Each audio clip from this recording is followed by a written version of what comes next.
Welcome to Colorado Hunting Hub. This podcast is designed to talk about everything hunting in Colorado. Whether you're a new hunter, old timer, or something else, Colorado Hunting Hub will have something for you.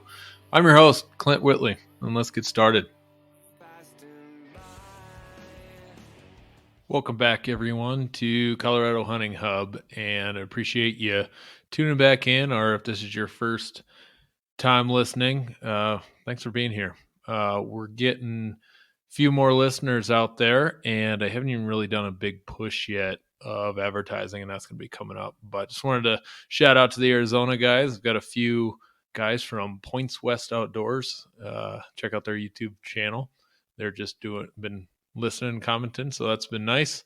Also to those Michigan hunters, kind of looks like Colorado listeners finally took the lead on things. Arizona second, and we were tied with second with Michigan, Arizona and Michigan listeners. So that's kind of cool and appreciate that very much. In this episode, I'm focusing on just a few things I'm doing now for fall season prep. Not a formal preparation, but just a few things you can do while you're staying home, and we'll end with a little hunting story. But I've gotten a suggestion about doing maybe a secondary draw episode, so we'll get one of those in, and I'll see if somebody from CPW wants to come on and give us some more insight on that, because for all of us, that's brand new, and I couldn't tell you the issues it's going to have or not going to have because we haven't experienced it. But it would be nice to hear from someone from CPW to explain a little bit more than what's out there for us to research. So we'll do one of those, and then again, as always, follow me on Instagram, Colorado Hunting Hub, and then follow me on Facebook. Same thing. Looking at doing a giveaway as a part of our hard launch, which will, and that was kind of my plan, get some episodes out here, and then we'll do a big push, try to get some more listeners. So what I would like to do is do some giveaways. And if you're listening and wouldn't mind shooting me a message on Instagram or emailing me at clint.a.whitley@gmail.com. Last name's Whitley. So send me an email, tell me, or an Instagram message, and tell me what I should be giving away. I've got some research to do and contacts with companies to be making. So there's always the typical optics and coolers and those sorts of things. But let me know what you're needing in your equipment room, and we'll see if I can't get those going. But something in that anywhere from $200 to $500 range. We'll see if we can't get something cool to give away as we kind of launch this podcast, get some more listeners. So I decided I'm going to have a new release date. I know I said Sunday nights, but weekends are not my recording time. So I believe I'm going to start with a Wednesday launch date for an episode. And I've been doing more than one a week anyway. So I will have one for sure on Wednesday pop up, and we'll have it there Wednesday at midnight or 1 a.m. So that's all ready to go if you're listening to things on your way to work. And then we'll throw in extra little ones today, or extra ones throughout the week. Like today, I'm recording episode 6 and 7. So you'll hear another one here. But let's jump into some fall season prep. And what I'm doing right now, just as little side notes, I'm not really getting after it, but I'm doing a few things because I can't stop thinking about hunting. That's the normal for me. If my wife's trying to get my attention and I'm zoning out, she accuses me all the time of thinking about nothing but hunting. And there may be some truth to that, but I try really hard to listen to my wife. So, shooting. If you're out right now in your home and you have this space, you should be doing a little shooting. There's a lot of setups you see online of guys that have some things in their garage set up, their basement, something where they can stop an arrow if they had to without putting a hole in the wall, or maybe just don't miss, or don't sky draw, because that's dumb anyway. Nobody likes seeing that. especially at archery shops. So avoid that. But get some shooting in. Or if you're a rifle hunter or shotgun shooter, whatever you are, get out and do a little shooting right now. My struggle is my kryptonite is my range finding. I feel like I have a good sense of understanding range and judging distance, but in the moment, it's bad. I don't know. The I can handle some buck fever, uh, but it's that range finding I believe is the toughest thing, and picking a pin. Like I can pick a spot all day, but picking the right pin, and I think that's where most of my misses come in during my archery shooting, is picking the wrong pin or focusing on a point, not even knowing what pin I'm looking at. So that can be a common mistake for me, and I need to just add that into my shooting process. So if you're shooting bags right now, that's great, and it's early in the season, the practice season. Start shooting bags, but you really should go pick yourself up a 3D. There's something totally different about shooting a 3D target than anything else. Or if you're a rifle hunter, pick up instead of shooting a piece of paper that's a square with a target, go pick up a lifelike animal, or at least draw one out or something. But get something that doesn't have a mark that draws your eye right in, because I think that's one thing that can really mess you up, because a little bag target has a point on it that uh, or circle, and my eye gets sucked in on that, and it really helps with your muscle memory and doing things consistently, but it doesn't really help as much with a hunting situation. So try to mix that up with some 3Ds here and there. So I'll set up the 3Ds. I just don't like them getting sun baked. Heard a little hack the other day about throwing a coat of some finish on them to try and help some of that paint, so they don't get the UV light doesn't damage them near as much. So I might try that. See what that kind of does, because I've got an old target right there outside now. We call it a zombie deer. It's part whitetail, part antelope, and I glued some spike antler sheds on it, just for the fun of it. So that thing is so crispy and chalky. It's done for, and the sun just destroys them. And I don't have covers for everything that I have set out, so I try and throw them in the shed and then get them out here and there. But they're heavy and big, so see if we can't cover them up and with a coat of UV protectant. So, yeah. Anyway, what I'm saying is shoot now. Work on your shooting process. I got so stuck on that last year as when I was doing some of those alpha bow hunting interviews. When I got done with a race, and kind of just asking some questions, and every answer to the questions were shooting process, shooting process, shooting process. That's true for bow hunters, rifle hunters, whatever your weapon of choice is. Getting that shooting process down. And what I've noticed with my shooting process, and I actually have to hold my bow right now just to figure out what my shooting process is, because I can't walk you through it as well, because I don't say it. If you listen to Ted Turner, he's got I believe that's his name. That sounds wrong for a sec. But anyway, he's got a really good podcast out that kind of helps you walk through that, and that kind of changed the game for me. And understanding that shot setup and process, and figure that out, what it is for you. And he does say it out loud, but one of my first things is my grip and my stance.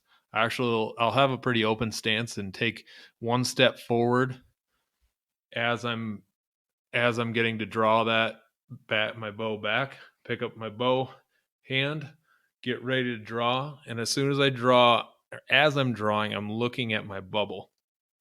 I don't look at my pins or the target, but I look at my bubble and anchor. And as I'm anchoring, I'm getting that bubble level and my bow level, getting the sight picture in correctly with my peep and the housing, making sure that's all set.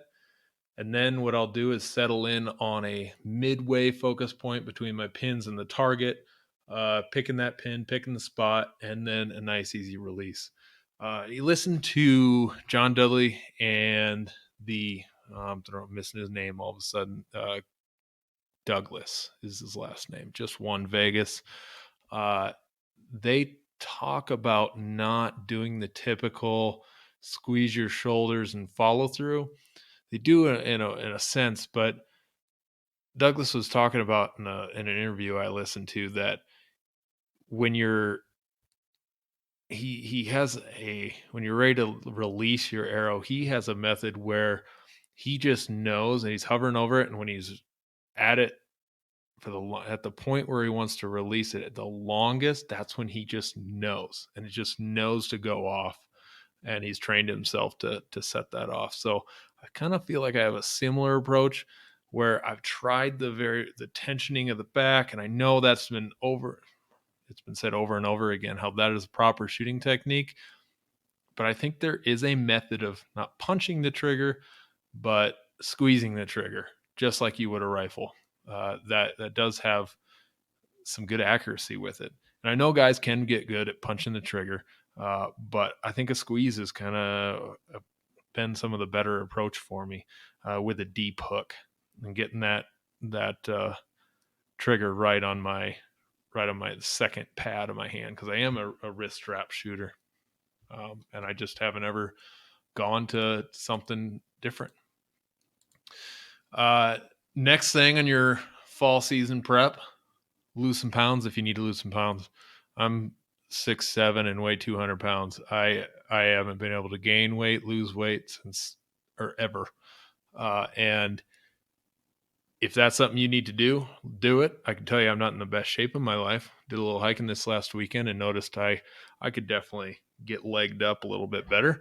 So that's on my list, especially as shed hunting season starts here. I don't want to be the guy that can't keep up, but I've kind of got the mental stubbornness to get through. I was a college wrestler, and that's one thing that I learned was a little bit of mental toughness, and that's gotten me through a lot of things. It's okay to suffer, and some of your best memories are being in misery. So I believe that wholeheartedly.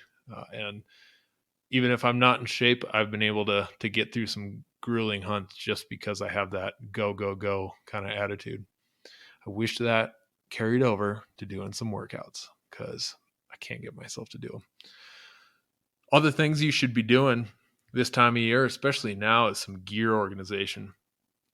Kind of looks like everybody's cleaning out every closet right now, and there's a mega form of spring cleaning going on. There is in our house, and I've seen it on Facebook Marketplace, people selling everything. Or they need a few bucks. I don't know. But there's this is some great time if you have to stay at home or work from home when you can't work from home because your kid's hanging on your arm. Go to a storage or one of your closets and start cleaning it up. We've got 4 bedrooms in our house. One's a guest bedroom, one's master, one's kids' room, and the other one's my office where I keep all my gear. It's another bedroom, but we're eventually going to have another kid, and I'm going to get kicked out of that. So I got to kind of get my hunting stuff to a spot where I can have it more long term. So we're kind of looking at the freezer room where I got my deep freezes, and looking at boxing that stuff up. So I've boxed things up by category. And how I did it was one box is my backpack hunting stuff. So deer, elk, or antelope, it doesn't matter. I got some more of those things that are meant for backpacking. I got one box that's labeled shelter, one that is scouting. So that has my maps and my cameras in it, batteries and that sort of thing. And then there's the one with that extra hunting crap that you just collect, or somebody gives you something and it's just you got this extra stuff, like a bow slicker, like one of those little bow carrying things. I don't use it very often. I usually just have a bow in hand, but there's times when you definitely want to have a piece of equipment like that, but you don't use it very often. So I got those 4 main boxes, and then my other boxes of random crap like a whole thing of brass or whatever it is that I don't use very often, the float tubes, and get those things in an area that's out of the way so that you're not, I was always having to pull everything out. It's all over that room. it was a pain. So now I got it in nice boxes. I can open up, get what I need, and get ready for a hunt. Other organization is getting some of those clothes sewn up. You got holes in your knees from the previous year. Get those things sewn up, or have your wife sew them up, like mine will. And just some of that season prep, having that done, so you're not scrambling in August or September. One thing that I focused on now is buy your new stuff now. If you're not having some economic hardship due to coronavirus, then pick up some of your new stuff now. I just picked up a new bow sight and I'm super pumped about it. Haven't even shot it, just installed it today, and I've got some things to do on it. But I'll walk you through my bow setup. I shoot a Hoyt Double XL because I have a 32-inch draw length. I need something pretty big. I shoot a QAD HDX release. I've seen some things about limb-driven releases that have contact with an arrow a little bit longer that kind of have me intrigued, but I can't get rid of a good release to get another one. I just become accustomed to these QAD releases that so much that I really like them. And then the new piece of equipment on here is a HHA Sports Tetra 4 Max. It's brand new this year. And one of the struggles I'm finding is that there's no videos out there other than a typical little review with the features. I needed some installation help. Got left with one little screw and a little washer thing that I don't really notice before. But we'll give you a review on that another day because I don't know anything about it right now, other than has some third axis adjustments and a variety of neat things. I got the tournament edition, so I've got the dovetail bar on that can scoot back, bring it closer. And then they sent me a few extra wheels so I can, as I adjust that, I throw on a different wheel. So might have a little bit more of a target shooting one versus having that sights all the way out, versus my hunting rig will have that a little closer. And then I shoot a Bee Stinger stabilizer, a front and side stabilizer. I really like that for stabilizing my balancing out with the quiver. One thing I have not spent much money on is a quiver. Got a little G5 quiver here, and my arrows are a Victory VAP Elites, the 300s, and I was shooting the TKOs. They're a little tougher, a little bit more durable, but these ones were a little lighter. And I have the new insert on them, the 75 grain insert, which is a little bit sturdier than their previous insert that they had. And my turkey broadheads, which I have on there right now, I'm just shooting the G5s. Montex just recently switched to some Rage tripans for hunting big game, but for turkey, I got a bunch of these G5s that I'm trying to work through and use still. They're still a great broadhead, but just been trying some new things lately. So make your purchases now, because otherwise you'll be ordering and waiting for it, and you'll not really know how to use it as well. Other things that I'm doing while I'm shooting, and I need to get in a better routine. I was much better last year, much better the year before, but is having a regular shooting routine. And right now I haven't been challenging myself. So hopefully you can learn from this, where just getting out and shooting gets a little monotonous sometimes. It is therapeutic and wonderful. I love doing it, but you got to mix it up. Maybe have some games that you do against yourself. If you're like me, you just shoot by yourself. But doing the same thing over and over again sometimes isn't as fun. So have some games. I always record on a piece of paper or my phone, just some of the results. So I'll do maybe like a percent of success for 6 arrows. So I'll shoot 6 and I'll pick out a little clay size ring, and the number of arrows that were in that, I count. So I was 5 out of 6 or 3 out of 6. or I'll develop if I had 10 of them, 10 arrows, sometimes I'll shoot, and then I'll have an easy percentage. Go, oh, I was 50% in the ring, 80% in the ring, whatever. Or I'll do high scores. If I bust out the 3Ds, get a high score. My high score at 10 yards, high score at 20, all the way out to 80, what my high scores are. That can be kind of fun. I should get doing that again. But I would suggest, I've messed around with using my notes on my phone. I get a notebook. That's what I'm going to do, and do that a little differently. Another thing I would do, and I'm going to do, is I already have my arrows all um, numbered, but you should um, make notes on them. It's not every arrow is equal, so get them marked and make notes. If you notice one is always low left, make that note. So mix it up when you're shooting. Have some games and things. Now, other things you should do this fall or before the fall is get some warranty items taken care of. If you got a item that took a crap on it, it seems like a lot of items have some really great warranties, and that's one thing I look at with optics, and even this new HHA site has a lifetime warranty on it. Also, fix your stuff besides your clothing. One thing I'm doing is four wheeler. Four wheeler is all maintenance stuff, ready to roll. But my box straps on the back need some maintenance, so I got those parts on order. Trying to get those things taken care of. So, moving on to kind of a hot topic. I've noticed online on Facebook, reading some comments, shed hunting in Colorado. I don't even want to. I'll lose listeners just talking about this, but um, that's something you really should be doing, or could be doing. If it's not your thing, then don't do it. There's plenty of guys out there, but this really helps me find some new spots and really check over some ground in a casual way. Went out and did a little hike this weekend when we were camping, and we were camping in one of my bobcat trapping spots. Found a new cat toilet that I'll set, so that was pretty cool. And then also found this big den looking thing that was, when you find big holes in the rocks, it just kind of gets a little spooky and think a lion's going to come out and rip your face off. It was that kind of hole. Pretty neat. So encourage you to get out and do a little shed hunting when the season opens, or if you're from a state where there is no season, then get out and do it.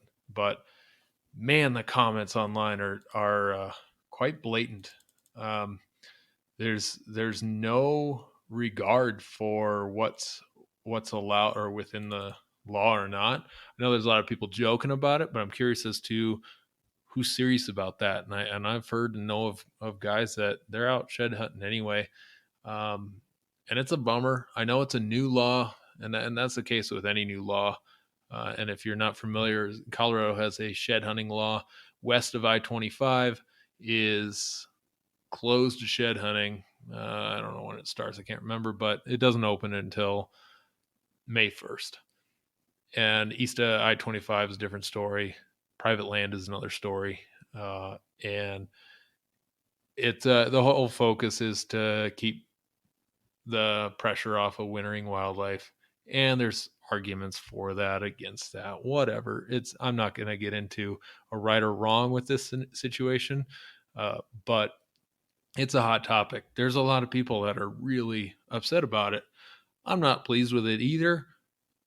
But it is now the law, and I'm going to abide by the law because I don't want a ticket. That's the way that kind of works. It's And if that needs to be reversed, if you would like it to be reversed, maybe don't make comments on Facebook. Maybe send a email or a letter to one of the commissioners to say that this is not a solution. One of the bummers for me is that March and April, such good weather in the Western Slope here, where that was just a wonderful time to get out the winter cabin fever feeling and get out and do a little hiking. And the weather is so nice, and everything's starting to green up. It's just a wonderful time to get out hiking.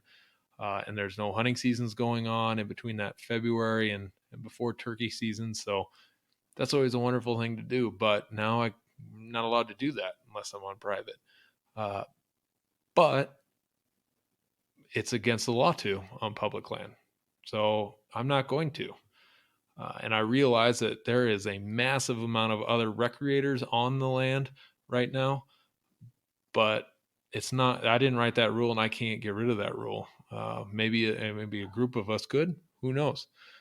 But I'm not going to start that. I have better ways to spend my time. So that's something that is pretty hot right now. And you can see a lot of people are out poaching. And if you get mad at me for saying that, sorry, but that's what it is. When you break a hunting law like that, it's kind of like poaching. So if you're out poaching antlers, stop it. There's a lot of us that are waiting and who are not scouting them out during turkey season. Yeah, if I were out turkey hunting, I may run into one. Sure, I'll try and come back and get it another day, but that's not my intent while I'm out there.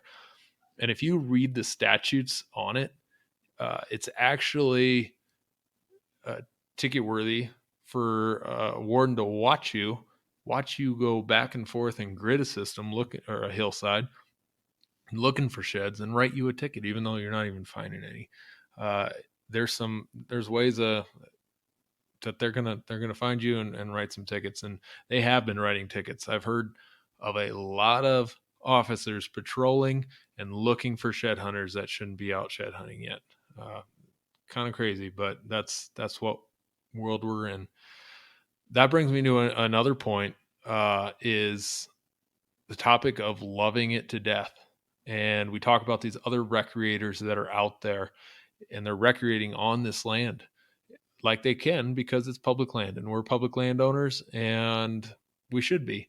But a very hot topic in the recreation and CPW world is loving it to death. Even the motto or slogan, whatever CPW uses, is live life outside. And yes, they want to encourage more people to get outside. But I go to this conference called Partners in the Outdoors conference every year. And one of the big questions I was really excited about having with some other folks in the outdoor industry is, how do we encourage participation in the outdoors, but yet not where's the balance? Not love something to death. And that phrase has come from recreating like crazy. A new bike trail is not necessarily a good thing. So as an outdoor educator, I'm caught in the middle thinking about this, and my focus is the 3 R's: recruitment, retention, reactivation, not just the hunting and fishing, but of all outdoor activities. I'm encouraging people to get out, and I'm starting a podcast that's all about encouraging people to get out. So what's the balance there? Am I adding to the problem? Am I adding, but is that problem worth?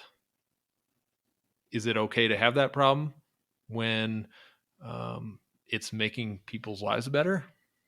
I would argue very much so that being in the outdoors has done wonderful things for me and my way of life and my understanding of the natural world and for my health.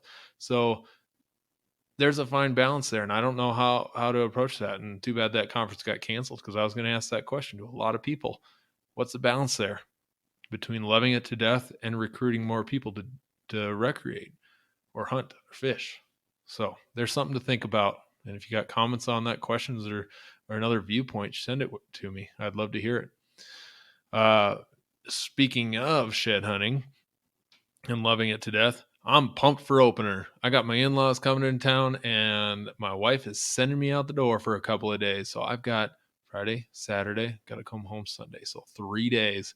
I better get my legs in shape because we're headed to a trophy unit and gonna go hiking like crazy. Set up the camper, stay in the area, and find a bunch of sheds. So I'm super excited about that.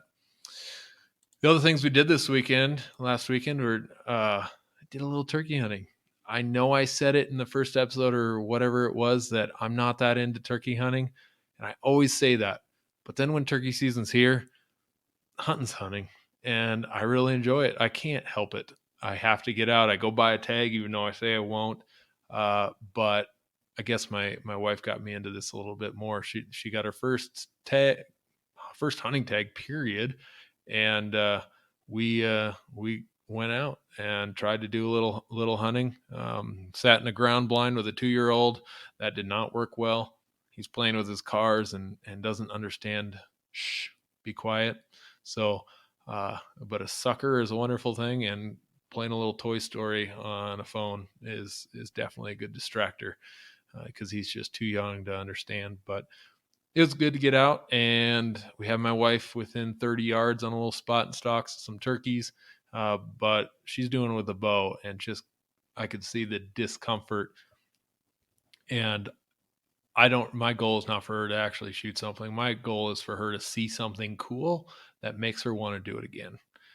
To see something that makes her understand what I go out and do every day, or not every day, I wish, or what I go out and do many weekends out of the year during the week. So that's my goal, is that she sees and learns something more about me that I can't share with her at home. But that was a great weekend, and we didn't do a lot of hunting, and we didn't do good hunting during the right times of the day. But it worked out, and it was a good time. So what you need to do is get out and do something to better your hunting setup for this fall. Go do your research, whatever it is. But we'll end it here for today, and I appreciate you listening. And we'll get some more good stuff in the future. Thanks for listening. Bye.